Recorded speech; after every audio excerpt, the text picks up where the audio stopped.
Exercise भाई मेरे पास है तो दे दिया अपन ने। नमस्कार क्लास 6। तो हम लोग पढ़ रहे एक्सरसाइज 11.4। चलिए हम लोग 11.3 तक कर लिया तो, और आप लोग को मुझे उम्मीद है कि बहुत अच्छे से अभी तक अलजेब्रा समझ में आ गया होगा। तो हम लोग अलजेब्रा के 11.4 करेंगे सॉल्व। चलिए देखिए first question, take Sarita present age to be Y year. इन्होंने बोला है कि सरिता की एज, हम लोगों को आज की उम्र जो सरिता की है उसको क्या मान लेना है, वाई। चलो मान लेते। अब देखो मैं तुमको बताऊं, मैथ्स में अब जो हम लोग आगे पढ़ना है वो सब पढ़ना है एज्यूमनेशन।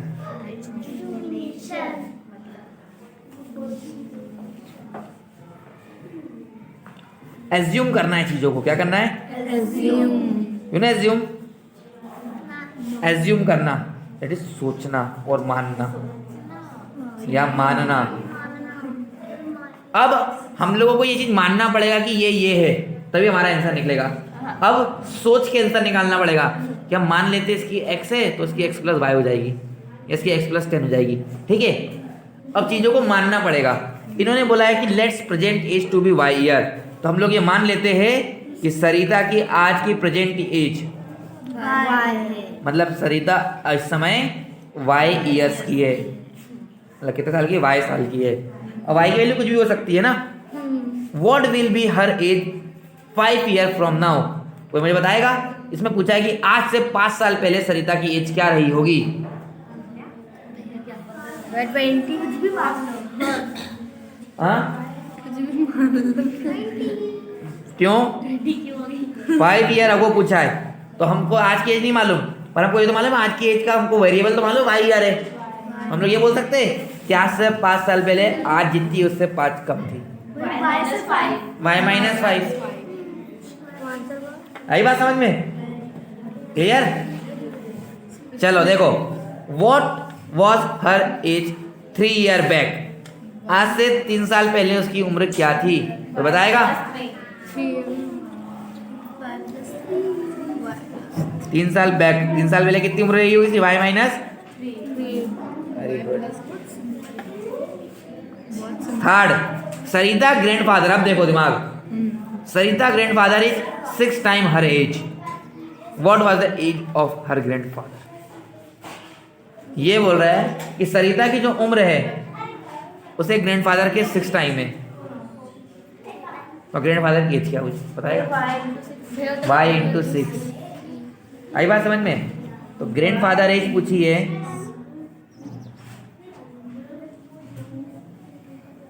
तो इसकी 6 ईयर है, 6 टाइम है। 6 टाइम किसकी, सरिता के।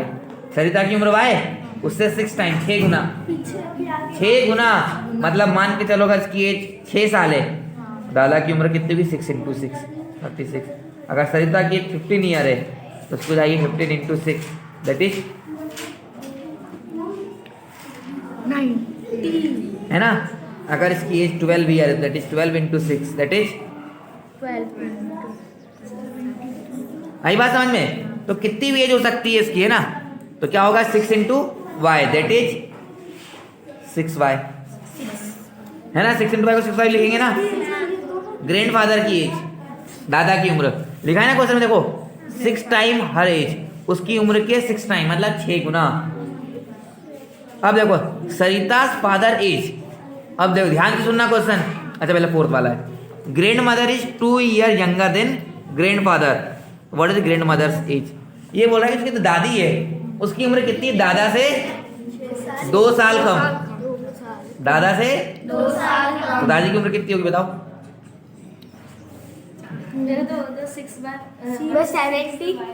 हाँ 6 बाय दादा की उम्र है और दादी की उम्र 2 साल कम है, तो क्या होगी, grandmother age. That's right. क्या होगी, 6 बाय दादा की उम्र, उसमें से 2 साल कम कर दो दादी की उम्र। आई बात समझ में।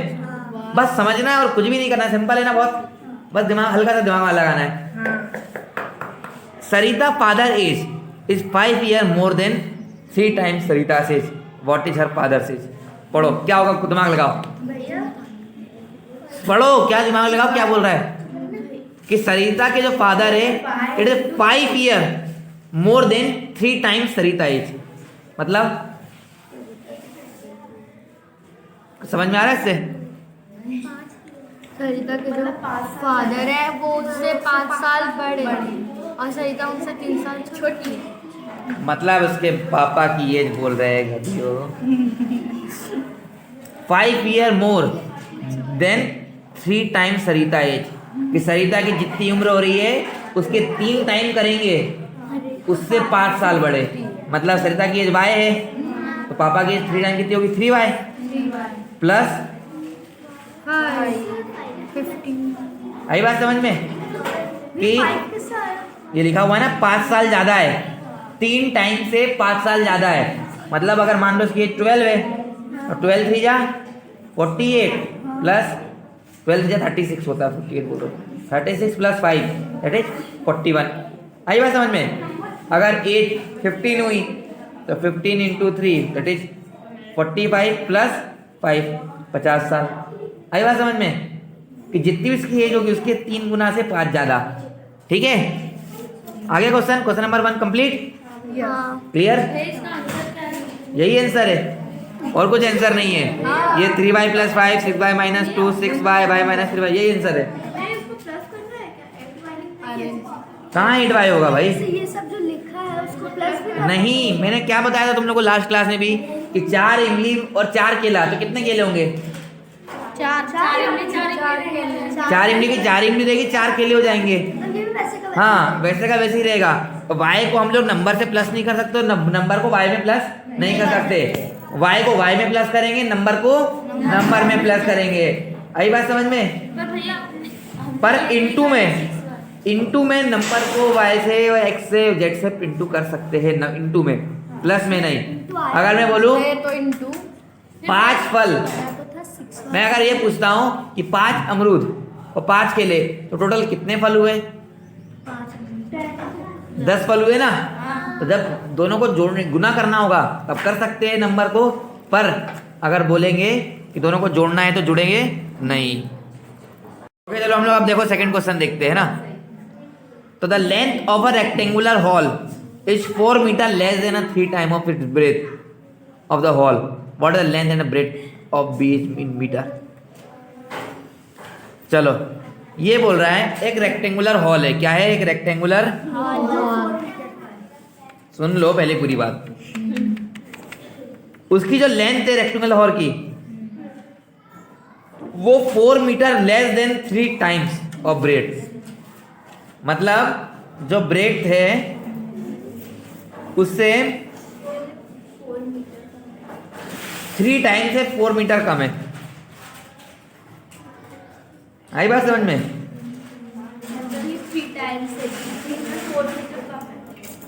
हाँ, देखो इसके लिए हम लोग क्या करते हैं, पहले समझते हैं। सबसे पहले हम लोगों को क्या निकालना है? इसमें अपने को ब्रेथ निकालना है, हैं? ब्रेथ निकालना है।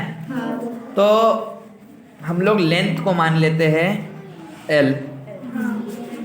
ठीक है, लेंथ को क्या मान लिया? और ब्रेथ को क्या मान लिया?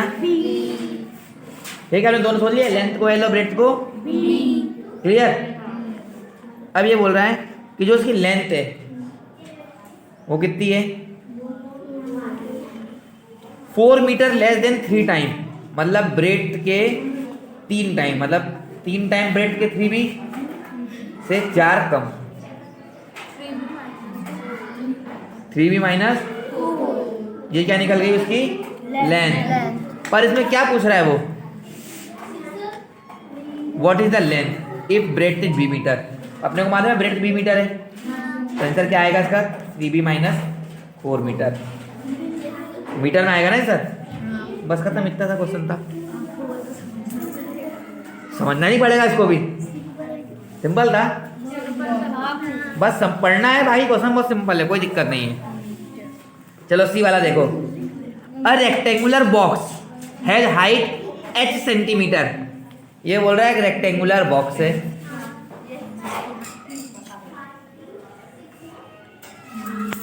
जिसकी हाइट कितनी है?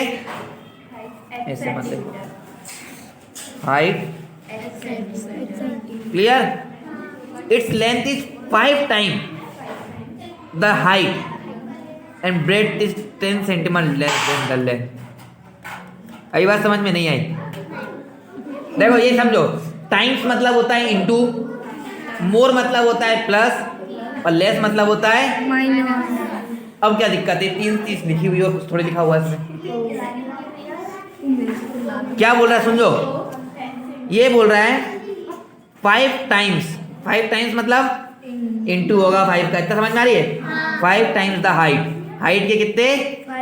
लेंथ, तो L इज इक्वल टू कितना होगा? 5 इंटू एच, है ना? हाइट के 5 टाइम, 5 इंटू एच सेंटीमीटर। लेकिन इसमें 10 भी तो है। आगे लिखा है ना, एंड लिखा है, and breadth is 10 centimetre less than the length, और जो लेंथ आएगी उससे 10 सेंटीमीटर कम क्या होगी हमारी? Length, breadth. तो जाओ 5 इंटू एच को क्या लिख सकते हैं हम लोग? 5h, है ना? बोला था ना। तो लेंथ कितनी निकली हमारी? अब जो बोल रहा है जो ब्रेथ थे वो क्या होगी? लेंथ से 10 सेंटीमीटर कम, है ना? लेंथ कितनी है? 5h, तो ब्रेथ कितनी होगी? 5h minus 10। आई बात समझ में? इसने बोला है क्वेश्चन में कि जो हाइट है वो 8 सेंटीमीटर है, हमने मान लिया कि हाइट कितनी है? फिर इसने बोला कि जो हाइट है, जो लेंथ होगी इसकी वो होगी 5 टाइम ऑफ हाइट। लेंथ कितनी होगी? 5h। ब्रेथ कितनी होगी? जो लेंथ आई है 5h उससे 10 सेंटीमीटर कम। और क्या था? यही तो किया। और क्या किया हम लोगों ने? सिंपल है ना बहुत। चलो अब देखो डी वाला,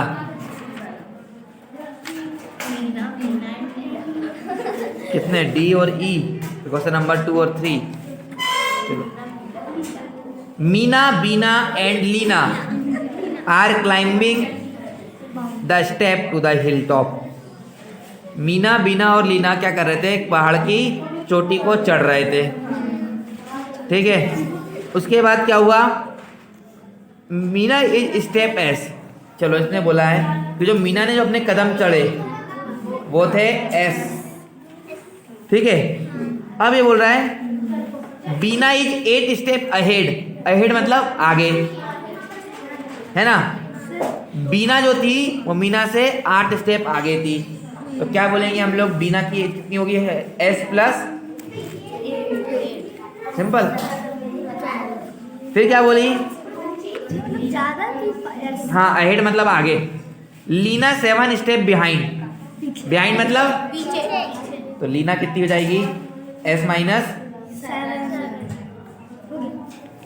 अब देखो क्या बोल रहा है, the total number of step to the hill top is 10 less than 4 time of Meena has reached. Express the total number of steps using S. चलो ये तो इतना क्लियर हो गया, पर इनमें पूछा है कि इनने मीना, बीना, लीना की नहीं पूछा है, इसने पूछा है कि टोटल कितनी स्टेप थी, टोटल कितनी सीढ़ी थी। अब इनने क्या बोला कि टोटल सीढ़ी कितनी, इनने बता भी दिया।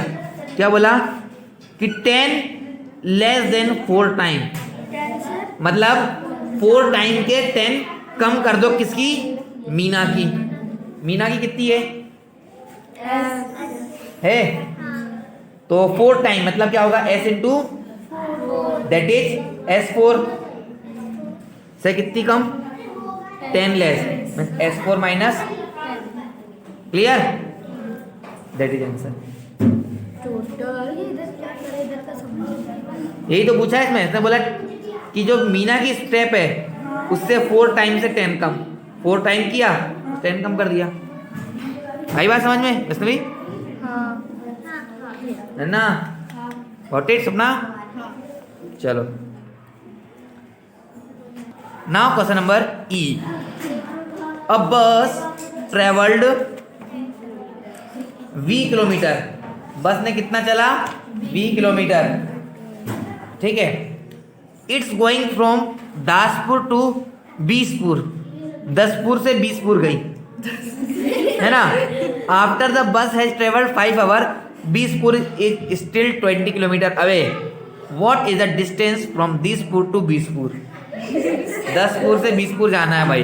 देखो इसको कहाँ जाना है, ये है दसपुर, यहाँ से जाना है उसको, और ये बोल रहा है कि द बस ट्रेवल 20 किलोमीटर। इसकी जो स्पीड है बस की, स्पीड दी हुई है, डिस्टेंस नहीं, दूरी नहीं दी हुई है, दैट इज स्पीड। कितनी है? ठीक है। अब आफ्टर द बस जब कितना पहुंची, 5 आवर, बस ने कितना पहुंची, टाइम कितना लिया बस ने, 5 hour. Bispur is still 20 kilometre away, अभी भी बस कितनी दूर है, 20 किलोमीटर दूर। तो टोटल डिस्टेंस कितना है? चलो तुम लोगों को लास्ट क्लास में कुछ पढ़ाया था स्पीड का और डिस्टेंस का फॉर्मूला बताया था, speed is equal to distance upon में टाइम।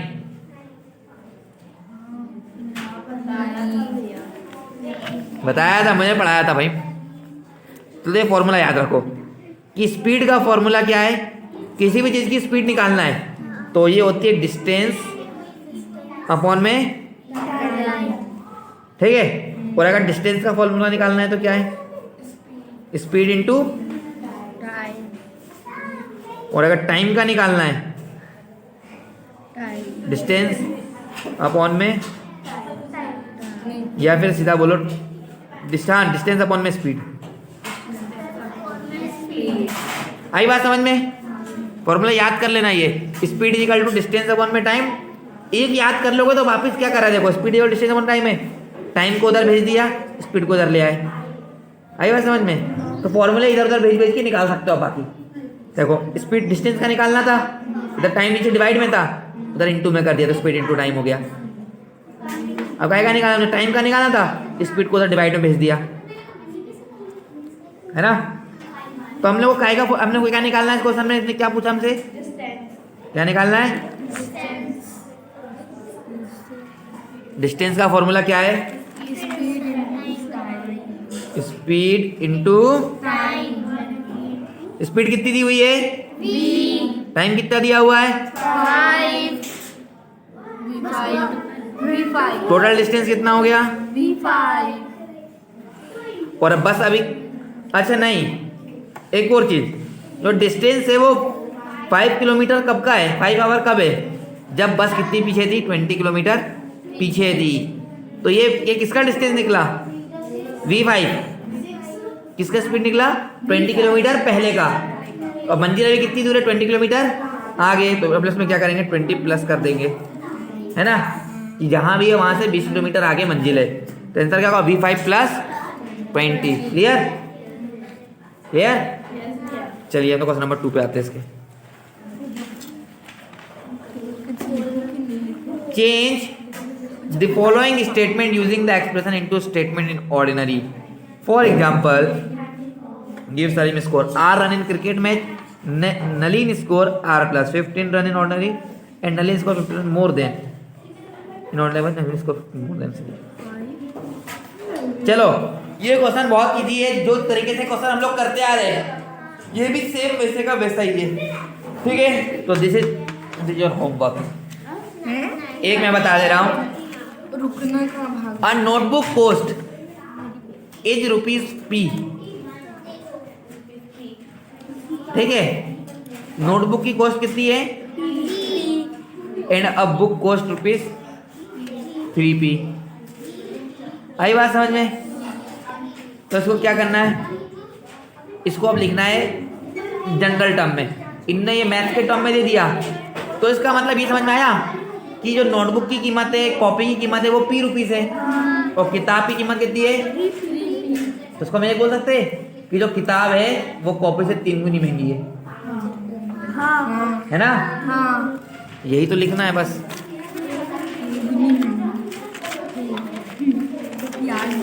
ऐसे लिखेंगे कि नोटबुक कॉस्ट इज, क्वेश्चन लिखना है 3 टाइम ऑफ, रुक जा, नोटबुक की नहीं, बुक की कीमत, sorry, book cost is 3 time of notebook, notebook के 3 टाइम है। आई बात समझ में? देखा जा रहा है, Tony put Q marble on the table, he has 8 Q marble in the box. ठीक है, टोनी ने कितने मार्बल पुट करे? क्यू मार्बल, है ना, on the table. He has 8 Q marble in his box. तो भाई इससे क्या मालूम चला कि टोनी ने कितने मार्बल रखे टेबल के ऊपर? Q marble. और बॉक्स के अंदर कितने मार्बल है? 8 क्यू। तो मतलब किसका मतलब क्या निकला कि एक बॉक्स के अंदर 8 टाइम्स मार्बल है जितने से टेबल पे रखे, है ना। तो there is 8 times marble in box of marble in on table. Marble मतलब टेबल में जितने मार्बल है उसके 8 टाइम मार्बल बॉक्स में रखे हुए हैं। हाँ, एक काम करो, ये क्वेश्चन सिर्फ थ्योरेटिकल क्वेश्चन है, इसको सिर्फ समझ लो, लीव इट, इसको छोड़ दो कॉपी में करना। ठीक है, अवर सुनो, our class is n student, the school of student है 20n। तो ये बोल रहा है कि हमारी क्लास में n स्टूडेंट है और पूरे स्कूल में 20n स्टूडेंट्स है। तो इसको क्या लिखेंगे कि the total student in our class is 20 times of 20 time less of school student. मतलब पूरे स्कूल के 20 टाइम्स बच्चे, हमारी क्लास के 20 टाइम बच्चे स्कूल में। तो ये लिखेंगे कि 20 time students are in school of our class. हमारी क्लास के 20 टाइम्स स्टूडेंट्स कहाँ पर है? स्कूल में। आई बात समझ में? Jaggu is Z year old, his uncle is 4Z and his aunt is 4Z - 3। तो लिखना है कि जग्गू से आंटी कितनी है? 4 टाइम बड़ी है। आंटी कितनी है? उसके अंकल से 3 साल छोटी। सिंपल। आई बात समझ में? आती कि नहीं आती बात समझ में? चलो ध्यान दो क्वेश्चन नंबर 3 पे। इसको भी सेम वैसे का वैसे ही करना है, जैसे क्वेश्चन नंबर 2 करना है वैसे ही क्वेश्चन नंबर 3 भी करना है। तो ये वाला क्वेश्चन तो तुम लोग खुद से करोगे। चलो 2 छोड़ दो, हाँ कर लो। ठीक है, कोई डाउट होगा तो फिर पूछ लेना। हाँ करना है, सेम वैसे ही करना है, छोटा सा 3 तो क्वेश्चन है। ओके स्टूडेंट्स, तो हम लोग की ये क्लास फिनिश। तो हम लोग नेक्स्ट क्लास में मिलेंगे 11.5 के साथ। थैंक यू, नमस्कार।